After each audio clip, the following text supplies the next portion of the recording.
ये TTP, PTM, BLA, ये सब नकाब हैं। गौर से सुनिए, ये सब नकाब हैं। चेहरा एक ही है, वो है भारत, वो है रॉ, वो है नरेंद्र मोदी, अजीत। चेहरा वही, मकरू है, बस नकाब बदलते रहते हैं।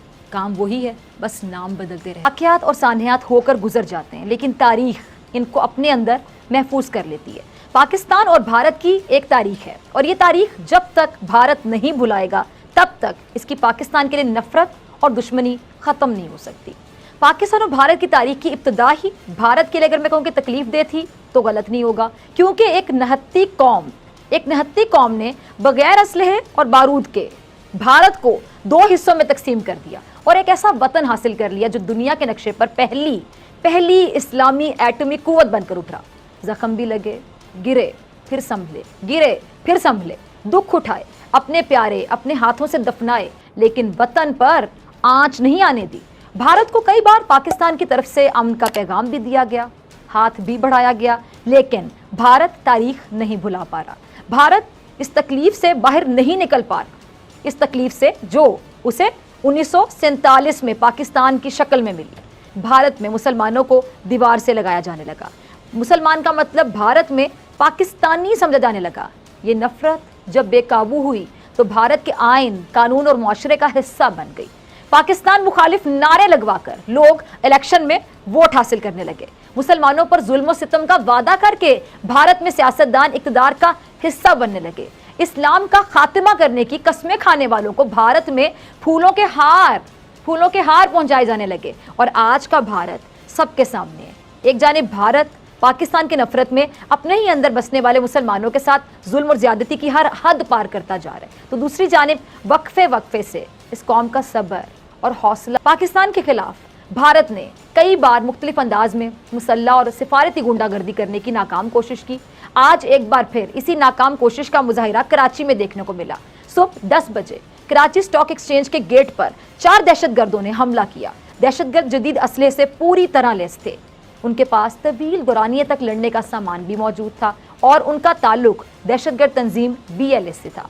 पुलिस और रेंजर्स के जवान मौके पर पहुंच गए और उन भारतीय फंडेड दहशतगर्दों की स्टॉक एक्सचेंज में दाखिले की कोशिश को वैसे ही नाकाम बनाया जिस तरह आपको याद होगा 26 और 27 फरवरी को पाक फजाइया ने भारतीय तैयारों की पाकिस्तान की सरहदी हुदूद में दाखिले की कोशिश को ना सिर्फ नाकाम बनाया था बल्कि भारत के जंगी जहाज़ों को भी राख कर ढेर बना दिया था। अच्छा, चारों दहशतगर्द स्टॉक एक्सचेंज की इमारत में दाखिल होने से पहले जहन्नुम वासिल कर दिए गए। इस वाक़ये में 3 अफराद ने जामे शहादत भी नोश किया, जिनमें एक सब इंस्पेक्टर और 2 सिक्योरिटी गार्ड्स भी शामिल हैं। हर कौम की तरह हम में भी कई खामियां मौजूद हैं। हम लड़ते भी हैं, हम में इख्तलाफात भी होते हैं, हम के साथ गलत भी कर जाते हैं, हम रिश्वतखोरी भी करते हैं, हम कम भी तोलते हैं, हम में मज़ीद कई खामियां होंगी, मौजूद हैं, बिल्कुल हैं और हम मानेंगे भी। लेकिन जब बात इस वतन के दिफा पर आई, इसी कौम ने हमेशा एक कौम होने का सबूत दिया है। तारीख गवाह है कि पाकिस्तान की बका के लिए इस कौम का बच्चा भी मौत को गले लगाना अपना फ़र्ज और बाइसे फ़ख्र समझता है। ये जो स्टॉक एक्सचेंज पर हमले की नाकाम कोशिश की गई, इस कोशिश में भारत ने कितना ही पैसा खर्च किया होगा, ज़रा सोचिए। कितने दिनों तक मनसूबाबंदी की गई होगी, रैकी की गई होगी, हथियार लाना ले जाना, गाड़ी लेना, महीनों लगे होंगे, यकीनी तौर पर महीनों लगे होंगे, पैसे पानी की तरह बहाए गए होंगे यकीनन। लेकिन भारत की इस तवील कोशिश को मिनटों में नाकाम बना। भारत ने जब भी पाकिस्तान की सरहद पार करने की कोशिश की, या तो वो पकड़े गए या फिर मारे गए। और ये जो 2 कौड़ी के लोग, जरा गौर से सुनिएगा, जो 2 कौड़ी के लोग जो भारत के हाथों अपना जमीर बेचकर खुद को कभी इस्लाम का ठेकेदार कहते हुए टीटीपी का लिबादा ओढ़ लेते हैं, कभी मासूम पश्तूनों का नाम इस्तेमाल करते हुए पीटीएम का नकाब लगा लेते हैं, तो कभी खुद को बलोच कौम का नुमाइंदा बनाकर दुनिया के सामने पेश करते हैं। ये टीटीपी, पीटीएम, बीएलए, ये सब नकाब हैं। गौर से सुनिए, ये सब नकाब हैं। चेहरा एक ही है, वो है भारत, वो है रॉ, वो है नरेंद्र मोदी, अजीत। चेहरा वही, मकरू है, बस नकाब बदलते रहते हैं। भारत छोटा चोर है, वो समझता है कि वो चोरियां करके दुनिया में तरक्की हासिल कर लेगा, नाम कमा लेगा या फिर किसी तरह बड़ा बन जाएगा। इसीलिए वो ऐसे छोटे छोटे हथकंडे, ओछे हथकंडे का इस्तेमाल करता है। कभी पाकिस्तान के कौमी राज चुराने की कोशिश करता है, तो कभी अपने लोग पाकिस्तान में भेजकर लोगों को वर्गला कर अहम मालूमात चुराने की कोशिश करता है ताकि दहशत गर्दों को हमले के लिए तैयार कर सके। अच्छा, कई दहाइयों से मकबूजा कश्मीर चुराने की भी कोशिश कर रहा है, कभी पाकिस्तान के नाम पर अपने अंदर रहने वाले मुसलमानों के हकूक़ ही चोरी कर रहा है। लेकिन मैं भारत को आज बताना चाहूँगी, हर चीज़ चोरी से हासिल नहीं की जा सकती। अगर सब कुछ चोरी से हासिल किया जा सकता तो आज दुनिया का सबसे तरक्की याफ्ता मुल्क शायद भारत होता। अगर सब कुछ चोरी से हासिल किया जा सकता तो आज दुनिया की हर नेमत भारत के पास होती।